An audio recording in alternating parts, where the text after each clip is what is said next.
الله نحمده ونصلي على رسوله الكريم أما بعد أعوذ بالله من الشيطان الرجيم بسم الله الرحمن الرحيم অধ্যক্ষের আয়োজিত আল কোরআন পাঠশালা ফেনী আমাদের এই প্রতিষ্ঠানের শুরুলগ্ন থেকে এ পর্যন্ত যে সমস্ত অভিভাবক শিক্ষক শিক্ষিকা ছাত্রছাত্রী রয়েছেন সবাইকে আমার অন্তরের অন্তঃস্থল থেকে মোবারকবাদ ধন্যবাদ জানাই এবং আল্লাহ তাআলার আরশ আজিমে শুকরিয়া জ্ঞাপন করছি। আলহামদুলিল্লাহ, সবাই হচ্ছে আলহামদুলিল্লাহ। সাথে সাথে আমাদের সকলেরই প্রিয় আমাদের আকা মাওলানা মুহাম্মদ রাসূলুল্লাহ সাল্লাল্লাহু আলাইহি ওয়াসাল্লামের দরবারে মদিনাতুল মুনাওয়ারায় লক্ষ কোটি দুরূদ শরীফ প্রেরণ করছি। আল্লাহুম্মা সাল্লি আলা সাইয়্যিদিনা মুহাম্মাদিন নবিয়্যিল উম্মি ওয়া আলা আলিহি ওয়া আসহাবিহি ওয়া বারাক ওয়াসাল্লাম। আজকে এই আয়োজনটা করার পিছনে বিশাল একটা কারণ আছে।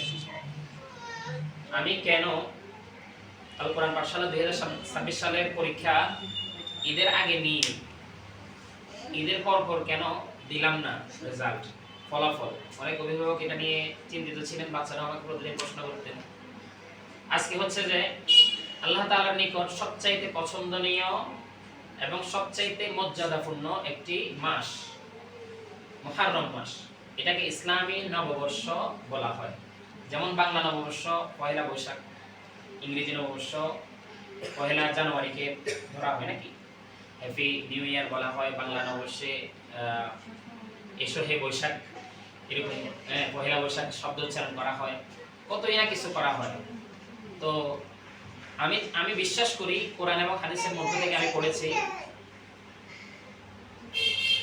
মুসলমানদের জন্য, ইমানদার ব্যক্তিদের জন্য পহেলা বৈশাখ বলতে, নববর্ষ বলতে, হ্যাপি নিউ ইয়ার বলতে ইসলামিক মাস, আল্লাহর পছন্দের মাস, সেটা হলো মুহররম মাস। তো আজকে মুহররম মাসের 10 তারিখ। পৃথিবীর বিভিন্ন স্থানে গতকালকে, আজকে এবং আগামীকাল বা পুরো এই মাস জুড়ে মানুষ রোজা রাখবে, তারপরে মানুষ নফল নামাজ পড়বে, কোরআন তেলাওয়াত করবে। মানুষ এই মাসের মধ্যে আল্লাহ তাআলা যতগুলি নবীদের সাথে কাহিনী ঘটিয়েছেন বা নবীদের আওলাদদের সাথে বিভিন্ন কাহিনী ঘটনা ঘটিয়েছেন, ওটাকে উপেক্ষা করে এই মাসটাকে আমার আল্লাহ সবচেয়ে বেশি পছন্দের মাস হিসেবে বর্ণিত করেছেন। আল্লাহর কাছে 5টি মাস বেশি পছন্দ। সবচেয়ে বেশি পছন্দ হচ্ছে যে রমজান মাস, তারপরে হচ্ছে যে রজব, এরপরে এই যে মুহররম, তারপরে হলো জিলহজ এবং জিলকদ। এই 5টা মাস আমার আল্লাহর কাছে বেশি পছন্দ। কিন্তু মুহররম মাস আমার আল্লাহ পৃথিবীর মধ্যে বিভিন্ন অলৌকিক ঘটনাগুলো ঘটিয়েছেন। তো এর ভিতরে সবগুলা ঘটনা বলার মতো তো আমাদের ওই সময় নেই। এর আমি 2টা ঘটনা না বললে হয়তো আজকের অনুষ্ঠানটা সুন্দর হবে না। একটা হলো বিরল ঘটনা, কুরআনুল কারীমের মধ্যে এসেছে। হযরতে মূসা নবী আলাইহিস সালাতু ওয়াস সালাম ওনার সম্প্রদায়, ওনার সমস্ত বাহিনী নিয়ে, পরিবর্গ নিয়ে ফেরাউনের নিকট দাওয়াত দিতে গিয়ে ফেরাউনের কাছে অত্যাচারিত হয়েছে, মার খেয়েছে, জুলুমে জর্জরিত হয়েছে, অনেকভাবে তারা কষ্ট পেয়েছে। শেষমেশ ফেরাউনের জনবল শক্তির কারণে টিকে উঠতে না পেরে ওনারা নীল নদ দিয়ে ওই পারে, মানে নীল নদ দিয়ে ওই পারে, নদীর ওই পারে ওনারা চলে যাওয়ার জন্য গমন করতেছিলেন। এমন টাইমে পিছন দিক থেকে নীল নদ ছাড়া, মানে পানির অংশ ছাড়া আর বাকি পুরা অংশটা ফেরাউনের, এই ফেরাউন নামক কাফেরের সমস্ত সৈন্যরা কি করলো, মূসা নবীর পরিবার এবং ওনার সৈন্যদেরকে, সাহাবীদেরকে ঘিরে ফেলল। এমন অবস্থায় যেটা হলো, তিনি সূরাতুত তাওবার মধ্যে এই আয়াতটা এসেছে এবং সূরাতুল আশ-শুআরার মধ্যে 60 নম্বর আয়াত থেকে এবং 67 নম্বর আয়াত পর্যন্ত এই কথাগুলো এসেছে। উনি বলেছেন, ওনাকে বলেছেন ফেরাউনের সৈন্যরা, দলের লোকেরা, শক্তিশালী লোকেরা বলল, হে মূসা, তুমি এখন কি করবে?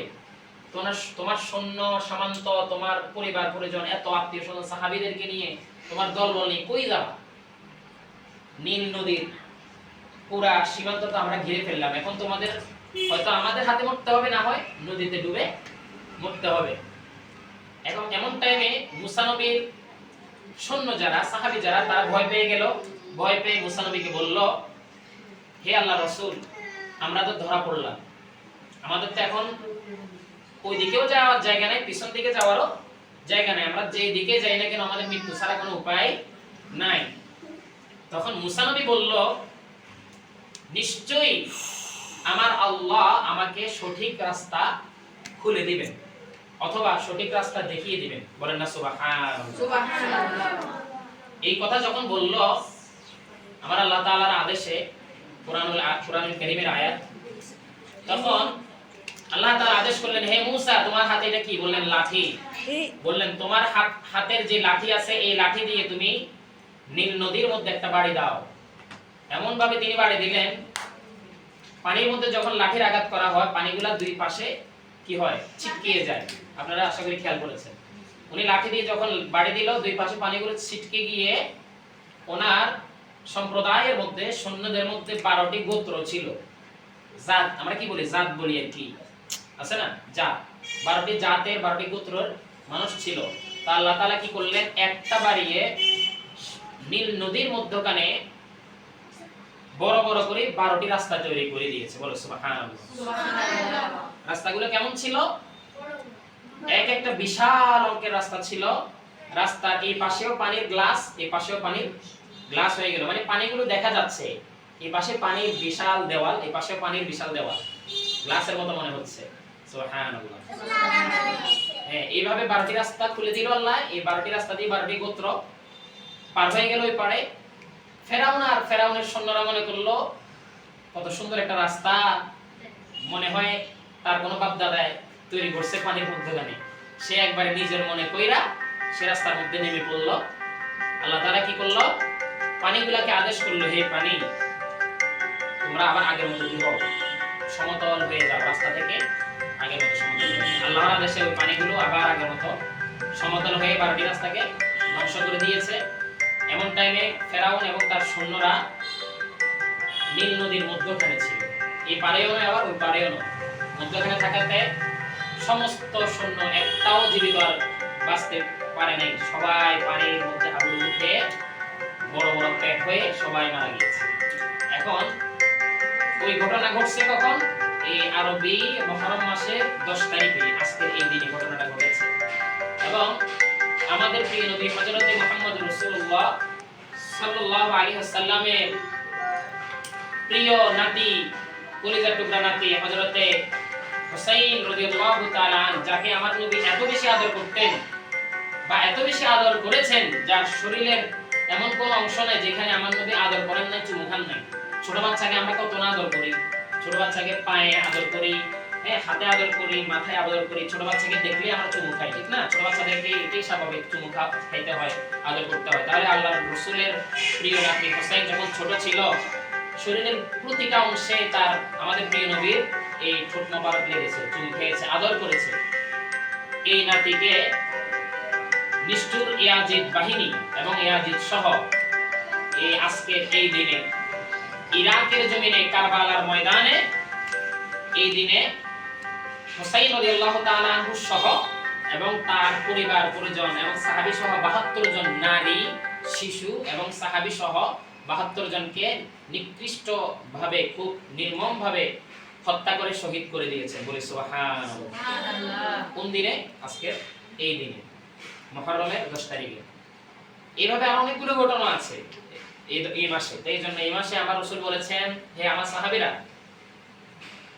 ইহুদিরা ছিল মুসা নবীর উম্মত, এই জন্য মুসা নবী ফেরাউনের হাত থেকে এই মাসের এই তারিখে বেঁচেছেন বিদায়, আল্লাহ তাআলা বাঁচিয়েছেন বিদায় ওনারা শুকরিয়া স্বরূপ একটা রোজা রাখে। আমরা যেহেতু মুসলমান, ইহুদিদের থেকে আমরা বেশি হকদার, আমরা বেশি সম্মানী ব্যক্তি, সুতরাং আমরা 9 তারিখও রাখবো, 10 তারিখও রাখবো এবং যদি সম্ভব হয় 11 তারিখও রাখবো। হয়তো 9, 10 না হয় 10, 11 এই দুইটি রোজা আমরা মুসা নবী ফেরাউনের হাত থেকে আল্লাহর দরবারে বেঁচে ফিরেছেন, এই জন্য আমরা দুইটি রোজা রাখবো। বলেন না সুবহানাল্লাহ।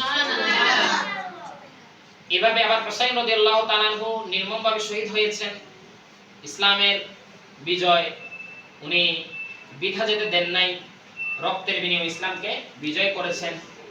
সব মিলিয়ে আরো অনেকগুলো নবীদের কাহিনী আছে, ঘটনা আছে। আমরা এই মাসে আমরা রোজা রাখবো, নফল ইবাদত করব। এই মাসটা আমরা যদি পারি আমরা দান সাদাকা বেশি বেশি করব। তো এই জন্য আজকের এই দিনে আমি আমাদের আল কোরআন পাঠশালা ফেনী ছাত্রছাত্রী অভিভাবকদেরকে নিয়ে এই প্রতিযোগিতা অনুষ্ঠানটা আজকে আমি উদযাপন করলাম। আল্লাহ তাআলা যেন আমাদের সবাইকে কবুল করে এবং আমাদের মনের যতগুলো আশা আকাঙ্ক্ষা রয়েছে আজকের এই দিনের উসিলায়, এই বরকতময় পূর্ণ মাসের উসিলায় যেন সকলের মনের আশাগুলি পূরণ করে। সবাই বলছি আমিন। আল্লাহুম্মা আমিন। ربنا ظلمنا أنفسنا وإن لم تغفر لنا وترحمنا لنكونن من الخاسرين ربنا هب لنا من أزواجنا وذريتنا قرة أعين واجعلنا للمتقين إماما وقل رب ارحمهما كما ربياني صغيرا الصلاة والسلام عليك يا رسول الله الصلاة والسلام عليك يا حبيب الله الصلاة والسلام عليك يا شافع المذنبين الصلاة والسلام عليك يا رحمة للعالمين আল্লাহ তাআলা পবিত্রতম ইসলামী নববর্ষ আল্লাহ মুহররম মাসে আল্লাহ 10তম তারিখে আল্লাহ আমার আল কোরআন পাঠশালা আল্লাহ মুক্ত নুরানি হিফজ ছাত্রছাত্রী অভিভাবক সবাইকে নিয়ে আল্লাহ 2026 সালে প্রতিযোগিতা আল্লাহ ফলাফল ঘোষণা করার জন্য আল্লাহ আসরের নামাজের পূর্ব হইতে মাগরিবের নামাজের আগ পর্যন্ত আল্লাহ দোয়া দুরূদ সূরা আল্লাহ কোরআন তেলাওয়াত সহ ইসলামিক সঙ্গীত পরিবেশন সহ বিভিন্ন কিছু ইসলামিক পরিবেশে আমরা আল্লাহ আয়োজিত হয়েছে। আল্লাহ তুমি দয়া করে আমি অধম গোলামের পক্ষ থেকে প্রতিটি ছাত্র ছাত্রীর পক্ষ থেকে তাদের মা বাবা পরিবারের পক্ষ থেকে তোমার আরশ আজিমে আজকের দোয়া কবুল করে নাও আমিন রব্বুল আলামিন। আজকের এই মুহররম মাসের 10 তারিখে অথবা এই মাসে যতগুলো ইসলামের অলৌকিক আল্লাহ কাহিনী ইতিহাস তুমি ঘটাইছো আল্লাহ আল্লাহ মুসলমানরা এগুলা স্মরণ করে করে কাঁদে, রোজা রাখে, মুসলমানরা আল্লাহ নফল ইবাদত করে, দান সাদাকা করে, নিজেকে পরিবর্তন করার চেষ্টা করে। তুমি দয়া করে মায়া করে সিলায় আল্লাহ আমাদের तमाम জিন্দেগীর গুনাহ তুমি ক্ষমা করে দাও আমিন।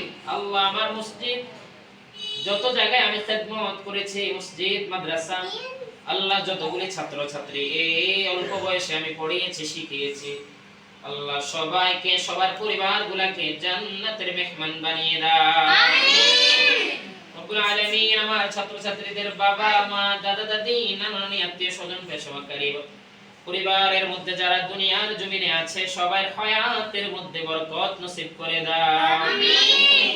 যারা মৃত্যুবরণ করেছে দয়া করে মৃত ব্যক্তিদের জীবনের গুনাহ ক্ষমা করে দিয়ে তাদের কবরটাকে জান্নাতের টুকরা বানিয়ে দাও আমিন। আল্লাহ তাআলা আমাদের বাংলাদেশ সহ সারা পৃথিবীর মুসলমান দেশগুলোকে ইহুদি কাফের মুশরিক বেদুইন আল্লাহ তোমার বিরোধিতা যারা করে, কোরআনের বিরোধিতা যারা করে, মুসলমান ইসলামের বিরোধিতা যারা করে তাদের থেকে আল্লাহ আমাদের সবাইকে তুমি হেফাজত করো আমিন। আমাদের এই পরীক্ষায় প্রতিযোগিতার মধ্যে যারা ভালো ভালো পজিশন গ্রহণ করেছে, ভালো পয়েন্ট পেয়েছে, ভালো নাম্বার অংশগ্রহণ করেছে, ভালো ফলাফল করেছে সবাইকে আল্লাহ আগামীতে আরো ভালো ফলাফল করার তৌফিক দান করে দাও আমিন। আল্লাহ যারা ভয় পেয়েছে, ভালো ফলাফল করার সুযোগ পায় নাই, প্রতিযোগিতা করার সুযোগ পায় নাই, তাদের মনের মধ্যে তুমি সাহসিকতা জুড়াইয়া দাও আমিন। আল্লাহ আমার যে ছাত্রছাত্রীগুলোর মেধা শক্তি কম, কণ্ঠ কম, আল্লাহ দয়া করে তাদের মেধা শক্তি কণ্ঠ বাড়িয়ে দাও আমিন।